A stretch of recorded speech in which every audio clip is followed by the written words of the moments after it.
The smoke in the cabin curled, like an omen. It slithered beneath the rafters and coiled around the bound figure of June Whitlow, whose breath came shallow and trembling. She was tied to the center beam, wrists lashed with rough-cut hemp rope that chewed into her skin. Her prairie dress, once the color of late summer roses, was torn and clung to her body with sweat and soot. Firelight flickered from the torch held too near her belly, casting shadows that leapt like ghosts across the walls. Her father stood inches from her, spittle on his beard, torch in one hand and fury in the other. "You think you can bury shame in the dirt like a bad seed?" Ezekiel Whitlow roared. His voice, cracked with whiskey and wrath, rang off the log walls. "You carry a bastard in you, and you think I let you walk this town like some saint." June didn't answer. Her lips were cracked. Her mouth tasted of ash and blood. She'd stopped pleading hours ago. Outside, the world was quiet. Beyond the small, soot-caked window, the moon watched with pale indifference. Trees stood still. Not a single dog barked in the distance. Dry Ridge had learned to mind its own when it came to Ezekiel's house. She shifted her weight slightly, her wrists searing with pain. The baby kicked. Ezekiel noticed. "That thing moving in you," he sneered, "is the devil's smirk. Ain't no good ever came from a woman who don't know her place." He moved the torch closer, flame licking at the torn hem of her dress. Her breath caught. Her eyes widened. There was a time not long ago when she'd smiled daily, when her hands were calloused from tilling soil and baking bread, when she'd felt pride tending her mother's grave. But that was before the whispers in town began, before she started hiding her body beneath oversized shawls, before her father's fists replaced his silence. Now she counted bruises instead of blessings.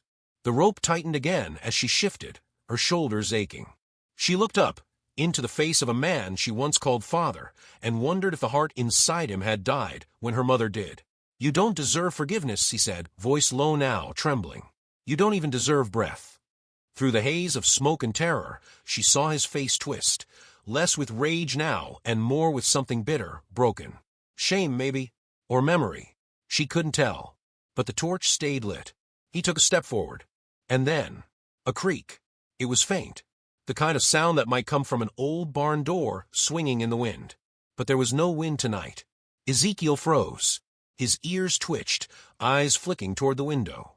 June turned her head slightly, just enough to glimpse through the smudged pane.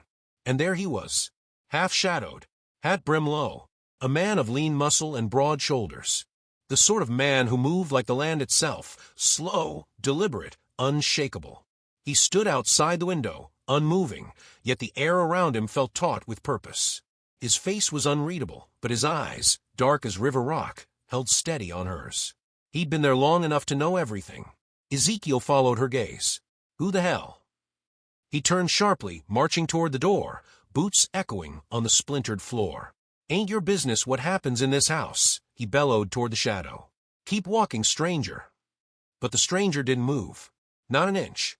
The torch hissed as Ezekiel shoved it into a barrel of water near the door, steam rising in angry curls.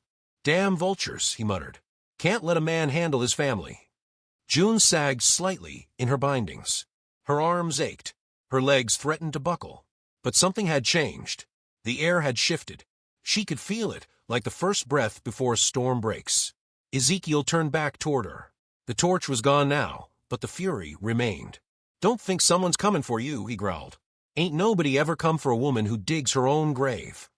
He reached down and grabbed the old leather belt from a table, the one he used on horses once. Now it was for daughters. The door creaked again. This time it opened. No shout, no crash, just the quiet sound of boots stepping through a threshold. June's head lifted slowly. Ezekiel froze, belt in hand, eyes narrow. The man from the window had entered. He stood tall, a dust-covered duster hanging from his shoulders, the color of desert clay. He didn't reach for his gun, didn't speak, just stood between Ezekiel and June like it was the most natural thing in the world. "You deaf boy," Ezekiel said, stepping forward. "I said get out of my house." The man didn't blink. His gaze flicked to June's bound wrists, to her swollen belly, then back to Ezekiel. One word slipped out, quiet as a hymn. "Untie her." June blinked, unsure if she'd imagined it. Ezekiel laughed, cruel and high-pitched. "You don't tell me what to do in my own house." The stranger stepped forward once. Ezekiel flinched. And in that small, silent shift, the room cracked like ice thawing. The father and the cowboy locked eyes. June, still bound, still trembling, felt the world pause. It wasn't over. But something had begun. Ezekiel's nostrils flared, belt still clenched in one fist, knuckles bloodless. He took a half-step toward the stranger, Weston Cade, but paused when he saw the man's eyes. Not wild, not reckless, just steady and calm in a way that made you question your own footing. You come to play hero, boy. Ezekiel growled. You think you'll take her away and fix her? World don't work like that. Weston didn't answer. He moved slowly, boots brushing the soot-slick floor, every step deliberate. His hand didn't reach for a weapon, but his presence had the weight of iron. He stopped just a pace in front of the old man and spoke with a quiet that struck harder than a shout. I said untie her. Ezekiel's jaw ticked. He wasn't used to threats without volume. She's my blood, he spat. A man's got a right to discipline his blood. No, Weston said, gaze never shifting. You lost that right when you used rope and fire. The silence that followed was thick as molasses. Even the wind outside had gone still. And then Ezekiel moved. Fast, faster than his age should have allowed, swinging the belt like a whip. The leather cracked the air, but Weston caught it mid-strike. His hand closed around it like a steel trap, the blow landing nowhere. With one swift tug, he yanked the belt from the old man's grasp and tossed it behind him without a glance. Ezekiel reached for the barrel knife on the table. Weston was faster. One shove, palm flat to chest, and Ezekiel stumbled backward into the wall. He crumpled not like a defeated man, but like one whose world had finally shrunk smaller than his own rage. Stay down, Weston said. June's breath hitched. Her eyes met Weston's as he turned toward her. Not with pity, not with the righteous glow of a savior, but with something far quieter. Like he saw her not as a broken thing to be rescued, but as someone worth standing beside. He moved to her, hands slow, open. No sudden movements. You all right? He asked. She nodded once, barely. Her throat was dry. She hadn't spoken in hours. Maybe days. He crouched, pulling a knife from his belt, not for threats this time, but to saw through the rope biting her wrists. The hemp snapped away with soft friction. She gasped as blood returned to her fingers in hot, painful waves. I got you, he murmured, steadying her as her legs buckled. She didn't expect the warmth of his coat as he wrapped it around her shoulders. It smelled of horsehair, sweat, and pine. He handed her a tin canteen. The water burned going down, but she drank anyway. And still, he said nothing more.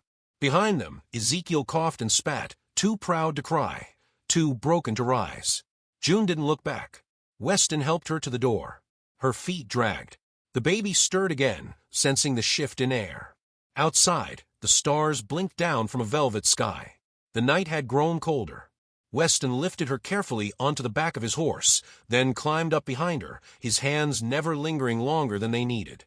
They rode in silence through the sleeping edge of dry ridge. No curtains twitched. No boots hit porches. Folks knew better than to interfere with the Whitlow house, and now they'd live with what they didn't stop. An hour passed before June dared to speak. Why'd you come? His voice came from behind her, low against her ear. I was in town. Heard the yelling from the woods. Thought it was coyotes. Then I saw the light in the window. You knew him. I knew the kind. She fell quiet again. The road narrowed, flanked by scrub and black trees. Her head dipped against his chest without meaning to. She didn't resist it. Nor did he. By dawn, the hills opened into a small clearing, and there stood a cabin, not large, not proud, but whole. Smoke already rising from a chimney. A place far enough that shame couldn't find her. Weston dismounted, then helped her down like she was made of something finer than glass. She took in the porch, the chipped rocking chair, the quiet. This yours? She asked, her voice a whisper now, half afraid of its own sound. He nodded. She turned to face him fully then, the sun just starting to peek through the trees, warming the earth in gold. Her hair was tangled, her face smudged, but in that moment, something softened in her. You don't know what I've done, she said. I don't need to, Weston replied. You didn't deserve what was done to you. She looked down at her belly. The child kicked once more, gentler this time, as if answering. She reached for his hand, not to be held, but to steady herself. Just for a moment. He let her, and then she walked past him, into the cabin, her back straight despite the limp. Inside, the fire crackled to life. A place not just of escape, but maybe a beginning. Weston lingered at the doorway, the early light brushing his face. For a heartbeat, he didn't follow. Then he did. Quietly. No questions. No promises. And somewhere far behind them, Dry Ridge carried on, none the wiser that a girl had been saved not by gunfire or vengeance, but by something rarer. Mercy. And a man who had no need to speak to be heard.